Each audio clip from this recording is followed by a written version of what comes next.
Hello दोस्तों, good morning. Happy Deepawali to all viewers. Happy Deepawali to all civil persons and defence persons. तो दोस्तों, दीपावली की ढेर सारी शुभकामनाएं आप लोगों को। एंजॉय कीजिए और आनंद लीजिए और वीडियो देखिए। तो दोस्तों, अब मैं शुरू करने जा रहा हूं 8वां वेतन आयोग के ऊपर एक नई अपडेट जो आई है। 70 दिन बाद एट पे कमीशन लागू हो जाएगा। सरकार का जवाब, सीनियर अधिकारी का बयान, कमेटी और टीओआर। आज 20 अक्टूबर है, दीपावली के दिन है और ठीक 70 दिन के बाद नए साल में 2026 में हम प्रवेश कर जाएंगे और 2026 से लागू होगा 8 पे कमीशन जब भी रिपोर्ट दे। लेकिन आपको 1 जनवरी 2026 से ही आपको लागू माना जाएगा और आपको एरियर मिलेगा। तो इसलिए मैं बताया हूं कि 70 दिन बाद 8 पे कमीशन का लागू, सरकार का जवाब, सीनियर अधिकारी का बयान, कमेटी और टीओआर, ये सारी मैं जानकारी दूंगा। तो प्लीज़ आप मेरे चैनल पर बने रहें, शुरू से लेकर लास्ट तक आप वीडियो देखिएगा, अधूरा मत देखिएगा, स्किप मत कीजिएगा, लाइक कीजिएगा, सब्सक्राइब कीजिएगा, अपने दोस्तों के साथ शेयर कीजिएगा और प्रेस आइकन पर बटन दबाइएगा ताकि प्रेस कीजिएगा ताकि आपको हमेशा नई नई अपडेट की जानकारी, आपको हमारे वीडियो की जानकारी आप लोगों तक पहुंचे। तो दोस्तों, मैं शुरू करने जा रहा हूं। 16 जनवरी 2025 को अश्विनी वैष्णव ने घोषणा की थी कि मोदी सरकार 8वां वेतन आयोग की घोषणा कर दी है दिल्ली इलेक्शन से पहले।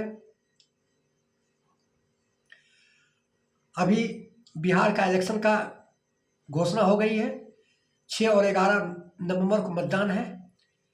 लेकिन सारे मीडिया में छाया हुआ था कि दीपावली से पहले सरकार टीओआर और पैनल गठित करेगा, लेकिन नहीं हुआ। लेकिन एक सीनियर अधिकारी, वरिष्ठ अधिकारी का, सलाहकार का एक बयान आया है, उसके बारे में पूरा ब्यौरा बताऊंगा, किस कारण से देरी हो रहा है, डिले हो रहा है। तो चिंता करने कोई बात नहीं है, चाहे कितनी भी डिले हो, लेकिन 1 जनवरी 2026 से 70 दिन के बाद आपको मिलना शुरू हो जाएगा, आपको एरियर मिलेगा। चाहे जब भी 1 साल करे, 2 साल करे, 2028 में दे, लेकिन तब भी आपको 2 साल का एरियर मिलेगा। अब जितने भी वेतन आयोग बैठा है, सारे में 2 से लेकर 2.5 साल 3 साल लग चुका है। 8वां वेतन आयोग का 16 जनवरी 2025 को घोषणा की थी अश्विनी वैष्णव, रेलवे मंत्री थी। लेकिन अभी तक सरकार न टीओआर का अधिसूचना जारी किया है, न पैनल गठित किया है। तो जितने भी तमाम सरकारी कर्मचारी और संगठन है, नाराज हैं सरकार से कि इतनी देर हो गई है, क्यों अभी तक जितने भी वेतन आयोग है अभी तक घोषणा कर देने चाहिए। लेकिन ये सबसे है कि अभी तक नहीं किया है। तो इसी के बीच में एक नया खुलासा आया है। सरकार के वरिष्ठ सलाहकार जो मनी कंट्रोल पर बोला है, उसका नाम है संजीव संध्याल, वरिष्ठ सलाहकार है,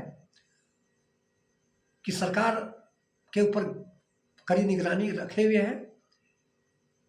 तो मनी कंट्रोल में बोला है कि सरकार रीस्ट्रक्चरिंग कर रहा है और साथ साथ मैप रीडिंग का भी तैयारी करने जा रहा है। इस कारण से देरी हो रही है और ये दिसंबर तक मैप रीडिंग और रीस्ट्रक्चरिंग का काम होगा। इसीलिए आपको दिसंबर के बाद ही आपको नए साल में 2026 में जनवरी में पैनल का गठित किया जाएगा और अधिसूचना जारी किया जाएगा। दिसंबर तक रीस्ट्रक्चरिंग क्या होता है? पुनर्संगठन। जितने भी पुराने विभाग हैं, जो फालतू का जो विभाग जो पड़ा हुआ है, उसमें कर्मचारी लगे हुआ है, ज़्यादा कर्मचारी पुराने विभाग, नए विभाग में कम है।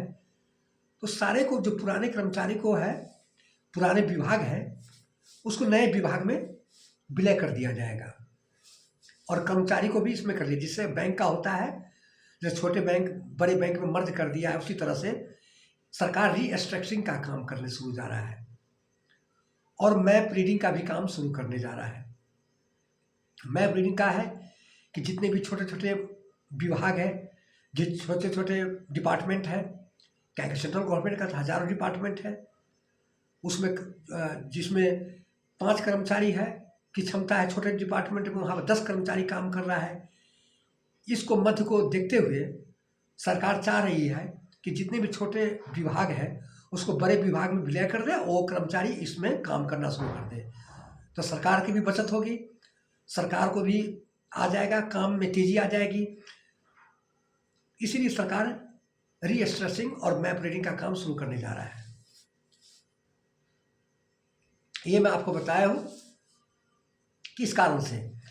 जैसे ही दिसंबर में ये काम शुरू हो जाएगा, समाप्त हो जाएगा, तो आपको दिसंबर के लास्ट वीक या जनवरी के फर्स्ट वीक या जनवरी में नए साल में आपको पैनल का गठित होगा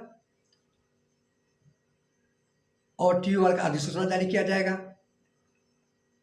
सारे डिपार्टमेंट से TUR का कलेक्शन ले लिया है, हर एक स्टेट गवर्नमेंट से इनपुट ले चुका है। अब सरकार को चाहिए कि रीस्ट्रक्चरिंग और मैप रीडिंग के तैयार होने के बाद अब सरकार पैनल गठित करेगी, अधिसूचना जारी और चेयरमैन का सिलेक्शन किया जाएगा। तो दोस्तों ये थी जानकारी कि क्यों नहीं है, एक नई अपडेट जो आई है उसको मैं जानकारी दे रहा हूँ। इसीलिए हम इसमें लिखे हैं कि 70 दिन बाद एड कमीशन, और सरकार आपको मैं बता रहा हूँ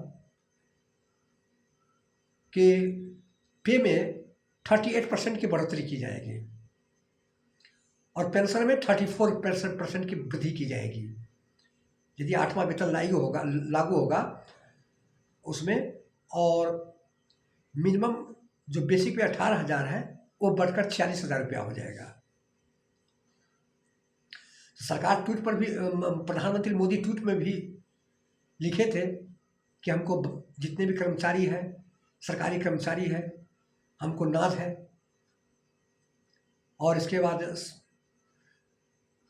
भारत को विकसित करने में सबसे बड़ी भूमिका केंद्रीय कर्मचारी है, तो केंद्रीय कर्मचारी का विकास होगा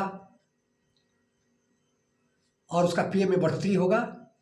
इसके बाद ही देश का विकास होगा, ग्रोथ होगा। क्या जितने भी केंद्रीय कर्मचारी हैं उसका सैलरी बढ़ेगा। इसके बाद मोबाइल है, इंश्योरेंस सेक्टर, जितने भी सेक्टर हैं उसमें खरीदारी करेगा, ऑटोमेटिक उसका मांग बढ़ जाएगी, उत्पादकता बढ़ेगी और इसके बाद भारत की ग्रोथ बढ़ेगी। तो इसको देखते हुए मोदी सरकार ट्वीट किया था, अभी नहीं ट्वीट किया था, 16 जनवरी को जो घोषणा की उसके बाद किया था कि इसको कैबिनेट पारित कर दिया है, सम्मान दिया गया है और इस पर काम चालू हो चुका है। तो दोस्तों ये थी जानकारी कि हम क्यों नहीं अपने दोस्तों और साथियों को दे दें। कैसा लगा? सरकार सही ढंग से सही रीस्ट्रक्चरिंग कर रहा है कि नहीं कर रहा है, कि डिले कर रहा है, किस लिए डिले कर रहा है, ये मैं आप कमेंट कीजिएगा, हम उसका रिप्लाई देंगे। तो जाते जाते मैं ये बोल रहा हूँ, happy Deepawali to all viewers. जय हिंद, जय भारत, थैंक यू।